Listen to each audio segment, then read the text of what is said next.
This must be the finest stretch of beach on the finest island the whole world over. For a little speck of land in the North Atlantic, it sure is a good un. Oh, I see those yoga folks up at the lighthouse are up bright and early, saluting the sun and all that. I always thought that looked like fun.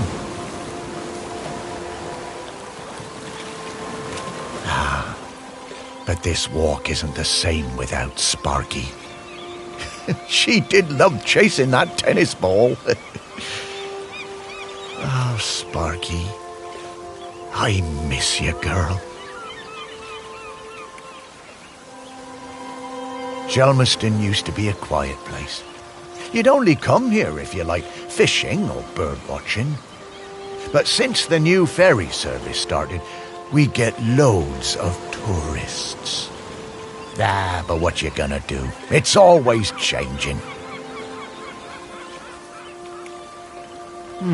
The crater's definitely been smoking more than usual lately. That's funny, that, for a dormant volcano. Yep, Shelmerston's a smashing place. I'm lucky to call it home.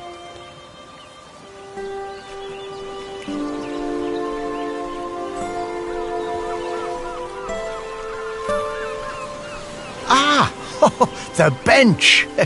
Yeah, this is, well, it's my bench. Yeah, the museum paid for it because I was the curator there. Yeah, and they did that to remember me because, oh yes, I am dead.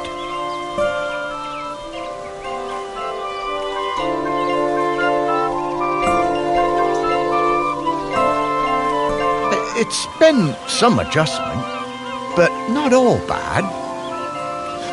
Yeah, I should probably go and check on the museum, actually.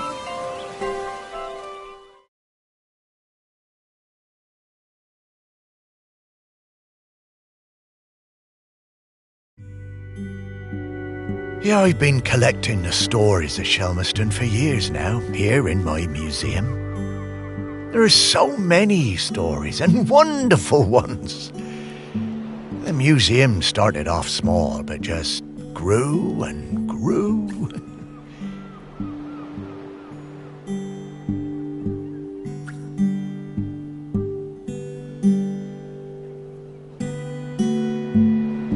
It's shut at the moment, of course. Not sure what's going to happen with it now that I'm no longer doing it. I do like coming back here, though. Gives me a bit of purpose, which I've really missed since, becoming dead. Oh, one thing that's been keeping me amused. Since I've been dead, I found I can do some, new things.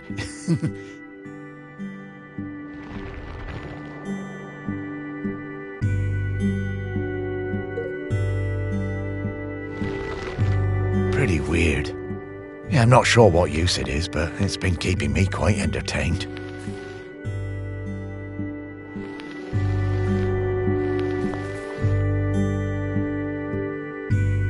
But the novelty's worn off. I mean, it's been, I don't know how long exactly, but an awful long time since I've had anyone to talk to. Well, anyone who talked back, anyway.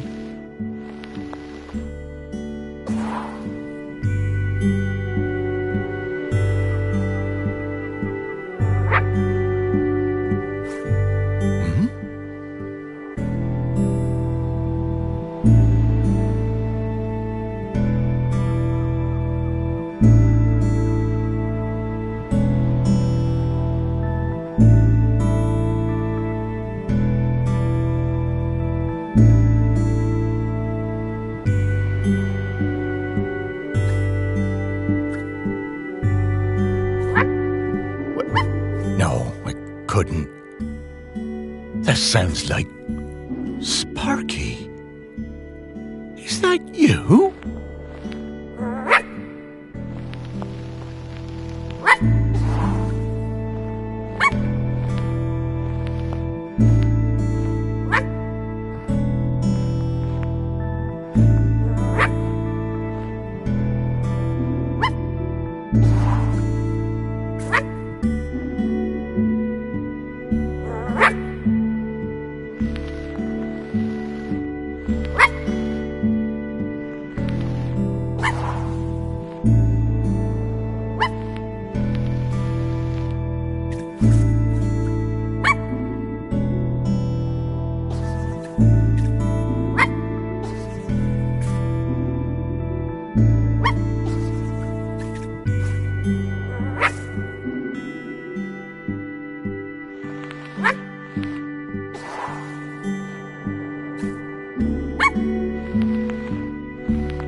Morris, come with me. I need to show you something.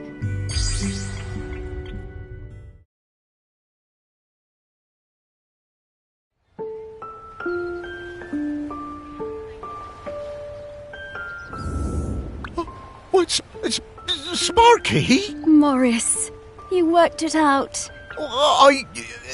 You can talk? Well, I could always talk.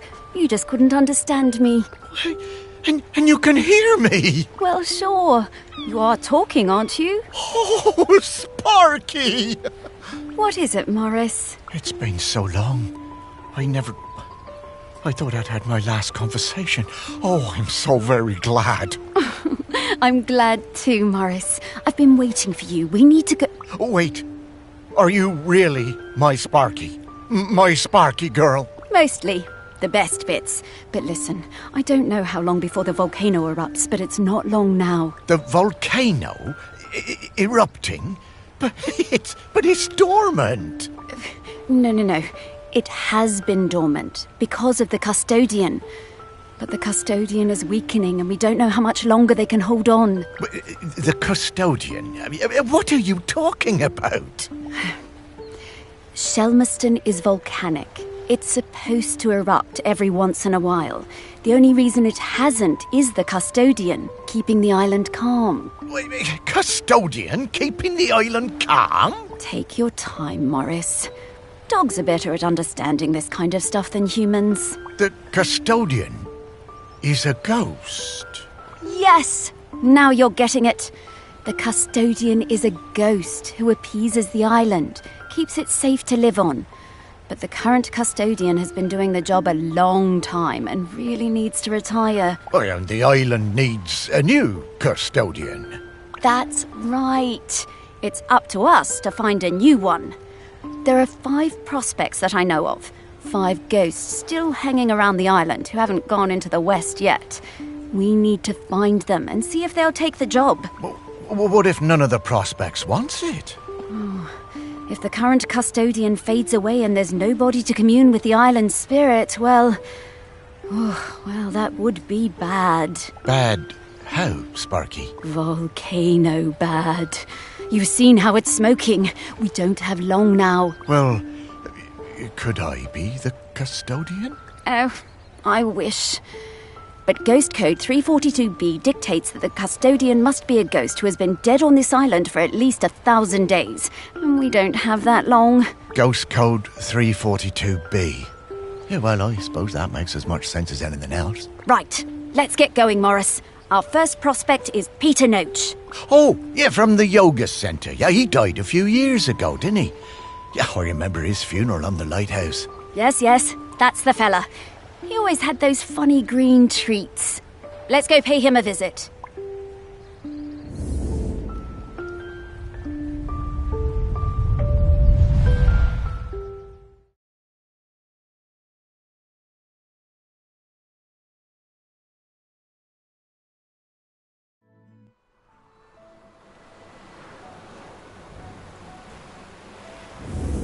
Wow, flying. Oh, this feels nice. What? Oh, right. Oh, you kind of forget about it after a while. I always was impressed with this yoga centre. Pete seemed like a chap who went through some tough times, and creating this place really seemed to help him. Yep, and it's still going strong. They're always busy with folks from the mainland.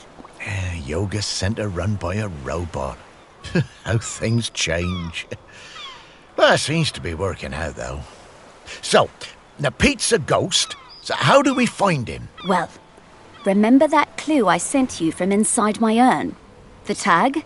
Yeah. Right. So that was something special to me while I was alive that helped me channel my ghost. A kind of memento.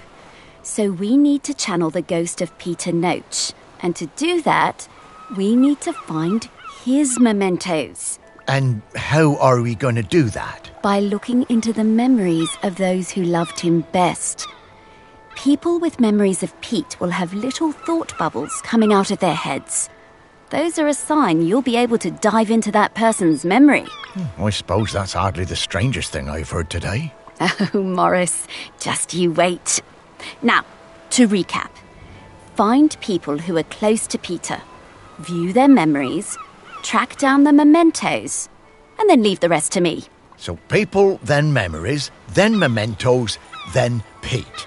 Yeah, think I get the idea. OK, let's go.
I just got divorced and really wanted to go on a golfing holiday, but my best mate Tammy somehow talked me into doing a yoga retreat instead.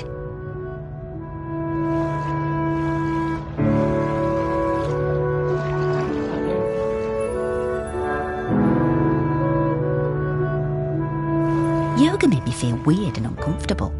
After the first day, I'd basically given up. I thought Pete was a bit angry with me. It was hard to tell.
Pete was hard to read, you know?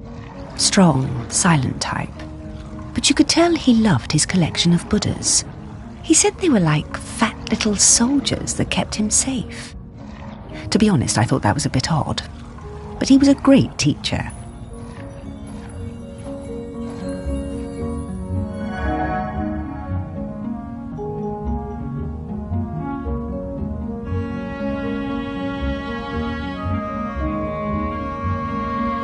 Pete was very protective about his collection. Hated people messing with them, even telling off Em when she was dusting them. One day, one of the Buddhas went missing. Pete was distraught. Not much affected him, so it was a shock for everyone to see how upset he was. All of us at the retreat spent the whole afternoon searching, but we never found it. To cheer him up, Em bought Pete a little toy robot. You could tell Pete was delighted.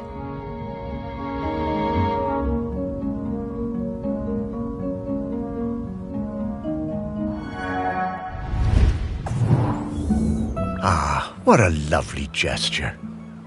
She was a good friend, that Em.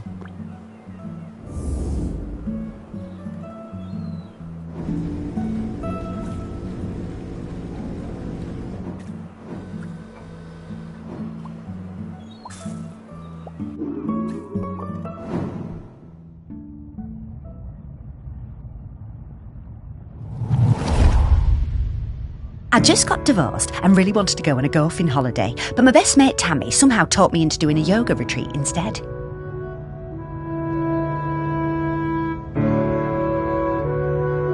Yoga made me feel weird and uncomfortable. After the first day, I'd basically given up. I thought Pete was a bit angry with me. It was hard to tell.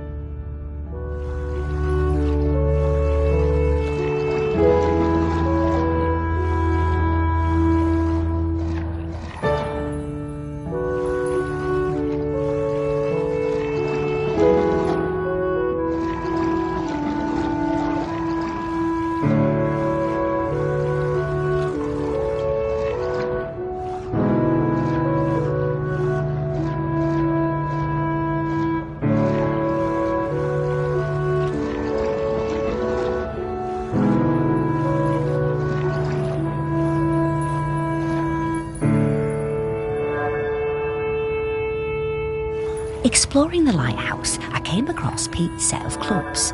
Bingo, I thought. I wondered where I could practice my drive. I took the clubs up to the observation deck and spent all afternoon perfecting my stroke. The sun was shining. It was the best time I'd had all week. Suddenly, I was aware of Pete watching me. My heart sank and I braced myself for a telling off.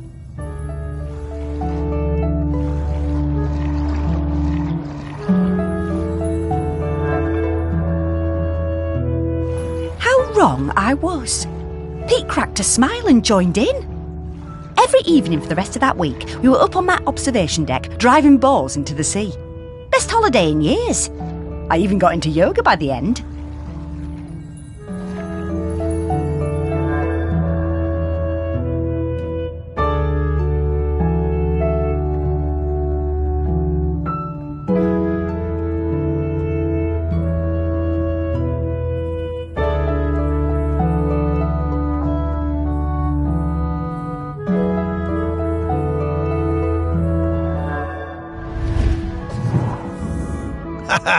I guess old Pete had a light side after all.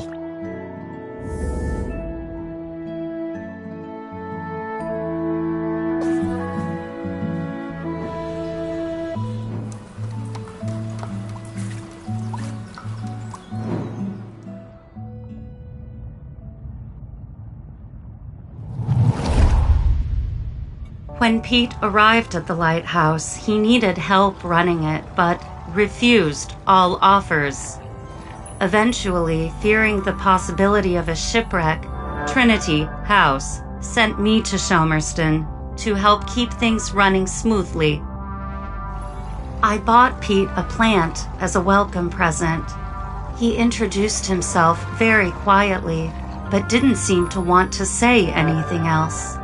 He seemed distracted, like gravity was pressing down on him harder than other people. Whenever I would enter a room, Pete would mutter some excuse to leave. I didn't have a single conversation with anyone in months. Eventually, Pete noticed the plant.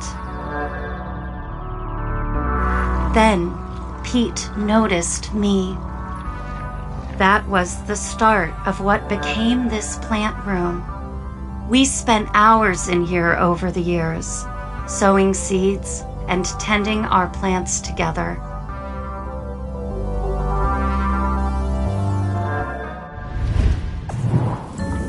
Wow. Robots got complicated, didn't they? Yeah, I didn't realize how important Em was to Pete. I suppose everyone needs a friend. Ah, Sparky.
Pete was hard to read, you know? Strong, silent type. But you could tell he loved his collection of Buddhas. He said they were like fat little soldiers that kept him safe. To be honest, I thought that was a bit odd. But he was a great teacher. Pete was very protective about his collection. Hated people messing with them, even telling off Em when she was dusting them.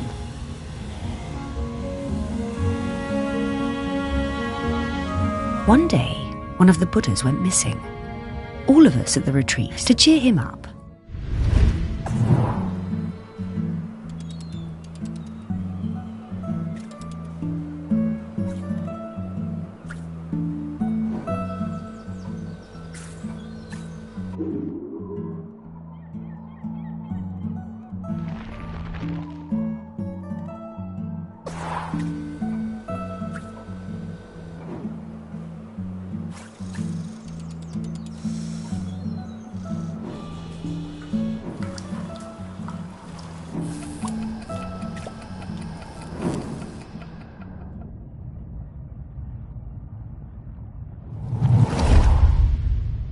I met Pete for the first time on a yoga retreat in Goa. He was the best yoga teacher, but very reserved. I noticed he had some army tattoos. I wanted to ask about them, but he would never talk about himself. When I got home, I looked him up. I couldn't believe it. He'd been with Special Forces in Helmand and was awarded a medal for bravery. Pete's unit had been in an ambush. He tried to save a colleague whose leg had been blown off, but by the time they'd reached base, it was too late. Pete was the only survivor. I booked the retreat again the next year. I thought he was such an interesting bloke. Still waters, you know. And one evening, after class, I followed him down to the beach. I saw him throw something into the water and went to have a look. Picked it out of the shallows before it was washed away. It was his medal. I picked it up. I went back to Goa the following year, but Pete wasn't teaching and it just wasn't the same. Not as good. Then, a couple of years later, I saw an online ad for his new retreat in a lighthouse. And I booked immediately. I took the medal with me. Perhaps he would want it back. It was the same Pete Noach, and if anything, he was an even better teacher. One coffee break, when I got him on his own, I brought up Helmand in conversation. I wish I hadn't. It was like a shutter coming down. I didn't mention the medal. I kept coming back for the yoga. And you know, over the years I saw Pete mellow. I think the lighthouse was doing him good. He even cracked a joke with the group once in a while. So, that summer, the one before he died, I decided to act. It was the day I was leaving and I showed him his medal. There was a moment of total surprise. I was worried then. But he took it. He turned it over in his hand. The poor guy was lost for words. He gave me a nod of thanks and slipped it into his pocket. I'm glad he got it back.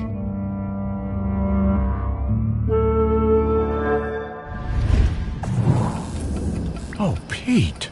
I had no idea.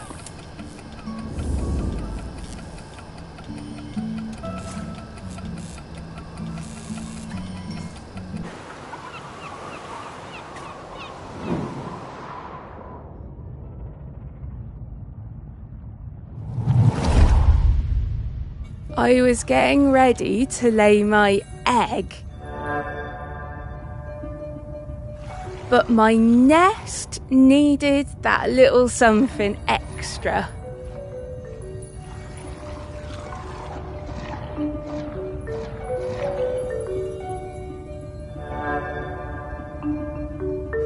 I found the perfect thing.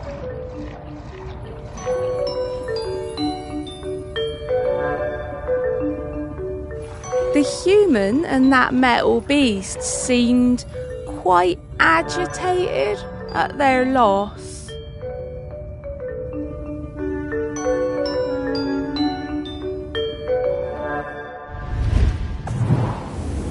I always hated those blooming things.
I was getting ready to lay my egg.